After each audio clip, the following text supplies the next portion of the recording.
Hello guys! Nagbabalik na ang Pinoy Tech Monkey. So today, meron tayong i-unbox. This is a PLDT Home Wi-Fi LTE Advanced, and this is the model Huawei H151370. So first time ko makakita ng home prepaid Wi-Fi device from PLDT na Huawei branded. Kasi ang alam kong nagkakaroon ng Huawei branded na home Wi-Fi device is Globe. And ayan, Globe pa lang ang alam ko. So this is a good thing.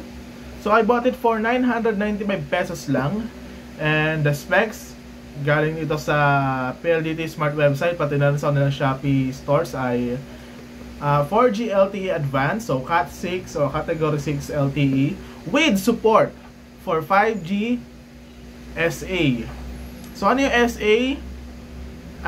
Tingnan natin mamaya, and bakit binabrand nila ito as LTE Advanced instead of 5G. Mamaya tingnan natin. And another na magandang thing dito sa Wi-Fi na ito is dual band Wi-Fi 6. So for 1,000 pesos, kung Wi-Fi 6 nga talaga to, maganda to dahil una, better yung security dahil naka WPA3 na to panigurado, and pangalawa, better Wi-Fi speed. Pero makikita natin mamaya sa testing natin yan. And it claims that it can connect up to 10 devices. And meron siyang 1 gigabit LAN ports and 1 gigabit LAN/1 port with built-in 5G/LTE antenna. So malalaman natin kung 5G nga ba talaga. And meron din siyang included na external port. So kung meron kayong antenna, external antenna, pwede nyong gamitin dito. And ayun, plug and serve lang siya. So, unbox na natin.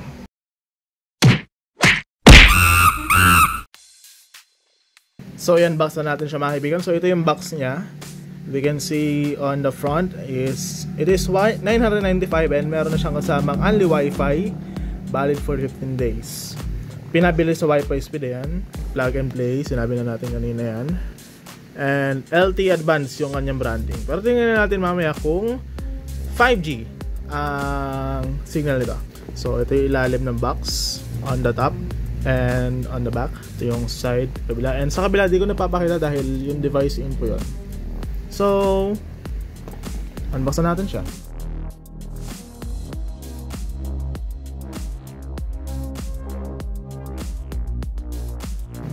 No seal. Wala siyang seal. Medyo problematic yan. And here it is. This is the device itself. So tatabi muna natin siya.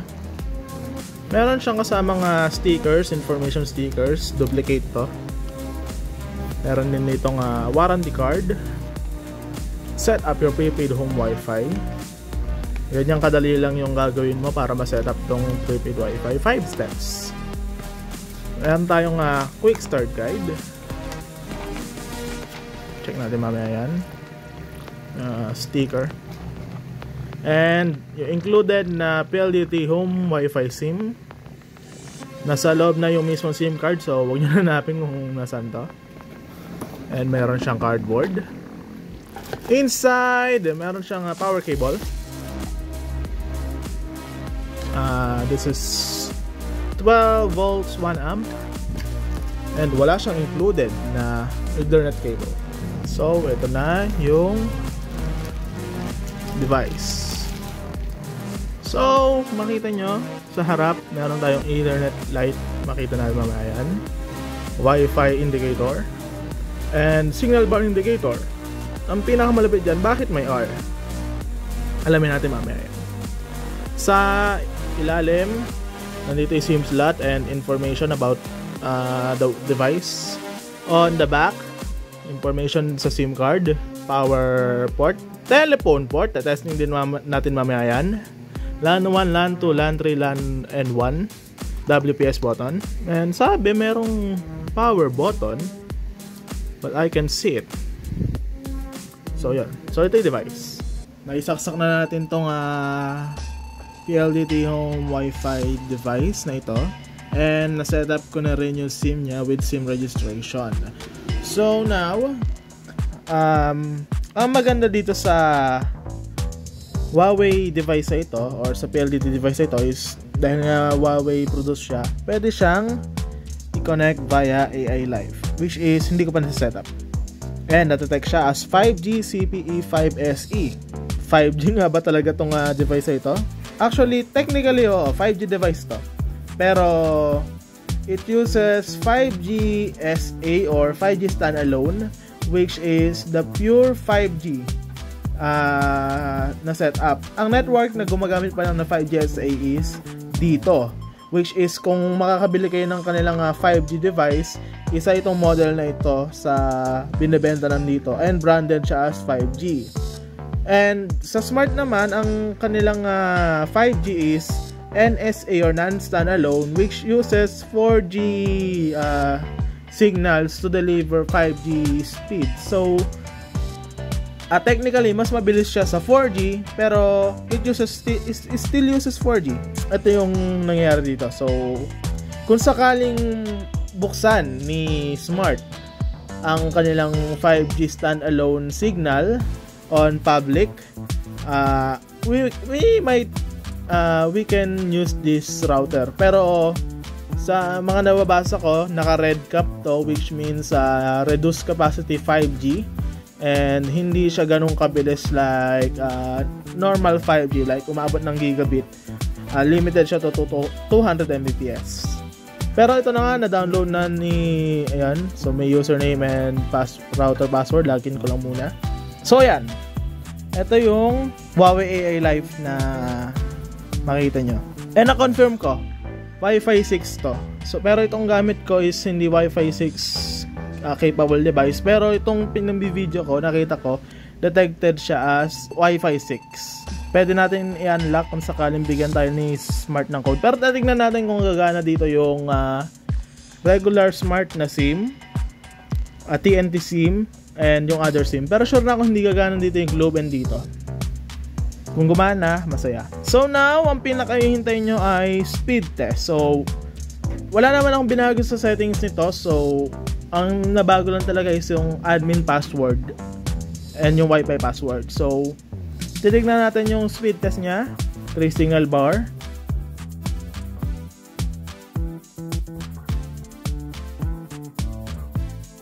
It is 23 Mbps download. And 5 Mbps download. Change natin. Manila. Smart Manila tayo.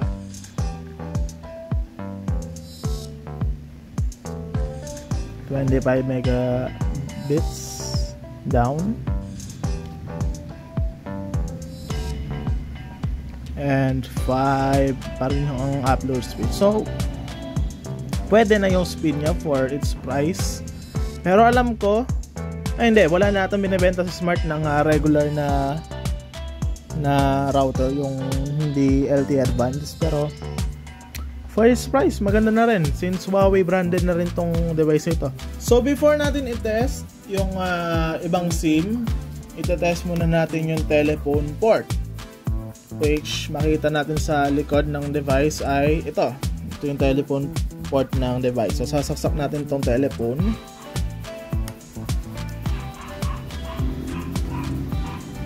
Tignan na natin kung may ilaw. Kung may ilaw, definitely gumagana yung telephone port. Telephone port, pero di natin alam kung gumagana yung function niya ng telephone. And may ilaw siya, mga kaibigan.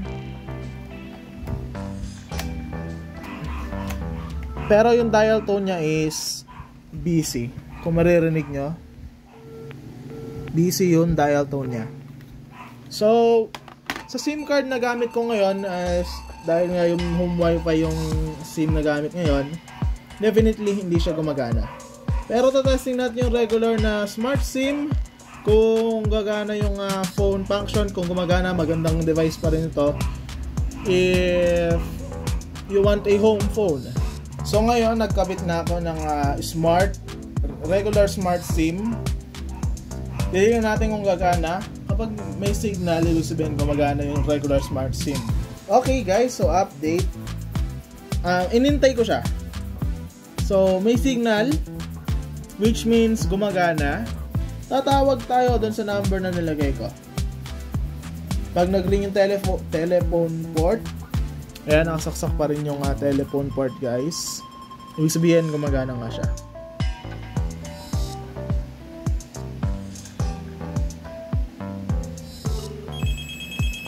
Gumagana, guys.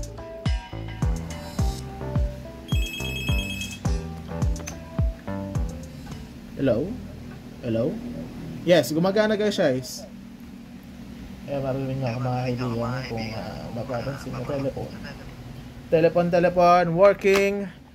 Ibig sabihin pwede. So medyo matagal lang mag-loading, so medyo kinabahan ako. Itatesting natin yung TNT. So guys, working yung TNT. Makita nyo may signal bars na siya. TNT nakasaksak yan. Sa dashboard, ano siya, smart. Hindi ko alam kung bakit. Pero, we will try to call that number kung gagana sa telephone. Tandaan nyo, naka-voice over LTE yung SIM ko. And yes, gumagana siya.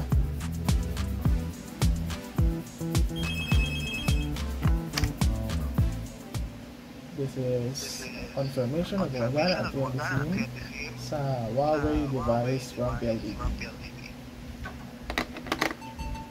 So dahil wala akong available na Globe SIM, we will put TM SIM instead.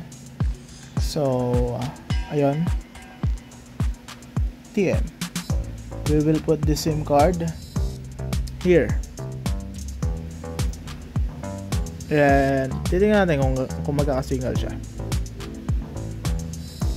But I'm pretty sure na hindi. But will it surprise me? Let's check out.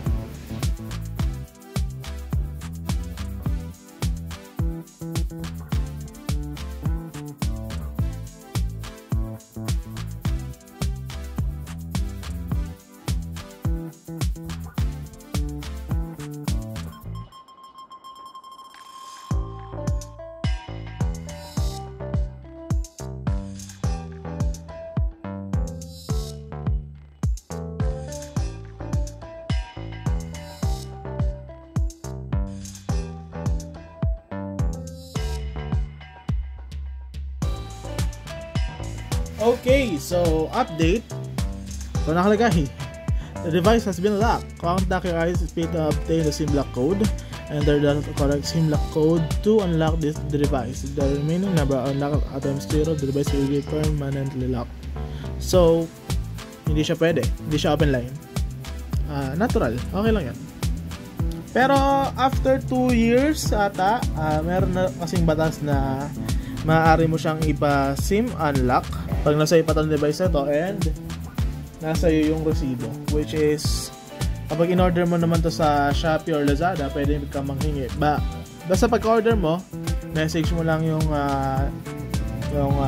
Smart Store or PLDT Store na i-include sa delivery yung resibo kasi minsan hindi nila nilalagay. So yun, hindi ko magana yung Globe SIM and panigurado hindi gagana dito SIM. Nandito na tayo sa PC and kung makita nyo 4G Smart ang nakalagay, pero gagawan pa rin natin ng paraan yan para matest. So we will use 2 things to test this router. First of all is speedtest.net.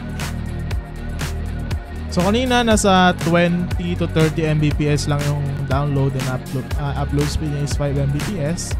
We will check now if magbabago yan. And medyo mataas na rin nakalagay yung Wi-Fi and naka-Ethernet port na siya kung makita nyo dito. So hindi pa rin siya nag 4G plus, pero kanina nakita ko eh. Maybe doon lang siguro sa SIM card or doon sa only data nililimit nila yung included na o yung signal, bale baka nililimit nila. Pero makita nyo yun, no? 1 Mbps pa nga ngayon yung speed test. Tetest din natin kung, pero actually kahit di na natin test dahil nakita ko na dito Dito ba sa network settings, Ethernet. Pwedeng gawing Wi-Fi router lang itong PLDT device na ito if you insert Ethernet cable on the one port. So pwede siyang gamitin as router. So kung meron kayong ISP like Converge PLDT na nakano and gusto niyo yung gamitin yung 6 GHz Wi-Fi ni PLDT na yung PLDT prepaid Wi-Fi, and you can use that. So that's nag 4G plus na, so testing natin yung speed test ngayon. And after nito, testing naman natin yung fast.com. So check natin kung 4G plus pa rin. Ayan, 4G plus. And ngayon, nasa 30 pa rin. Siguro dahil peak hours din tong testing natin.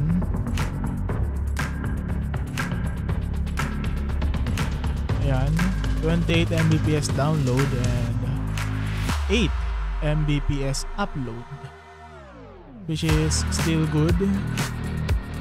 Pero medyo mabagal siya for the branding. Pero for the price, okay na rin siya. Now, fast.com.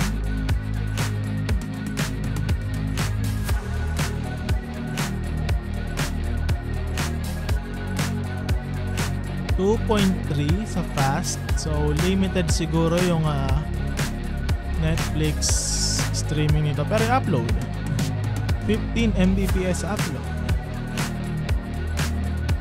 Medyo inconsistent siya. Testing din natin siya sa Google Speed Test after nito.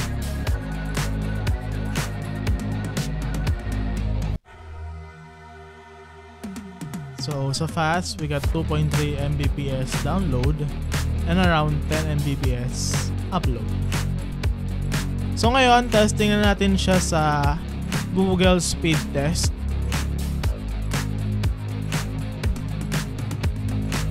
So it's getting around 3 Mbps din. Siguro yung video nito yung cap.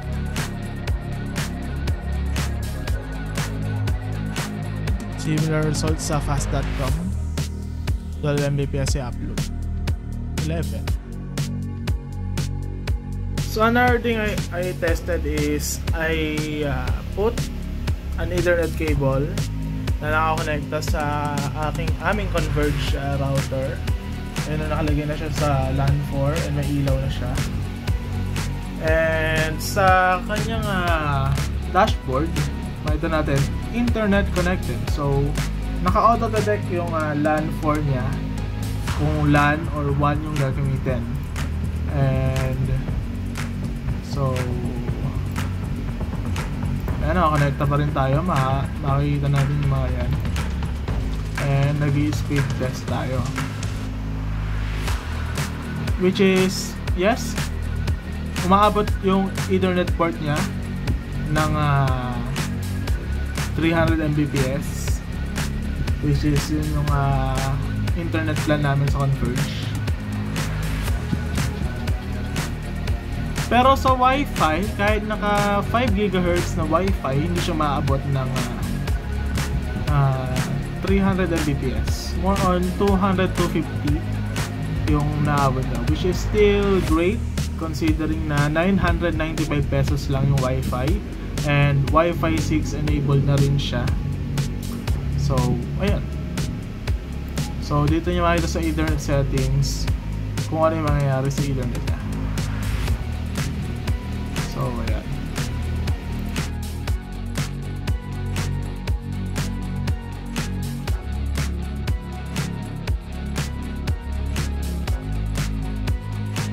So that's it for the unboxing and quick overview of this PLDT Home Prepaid Wi-Fi Advanced Huawei H15137 device. So kung gusto nyo pang makita ng mga ganitong video, click like and subscribe. Thanks for watching.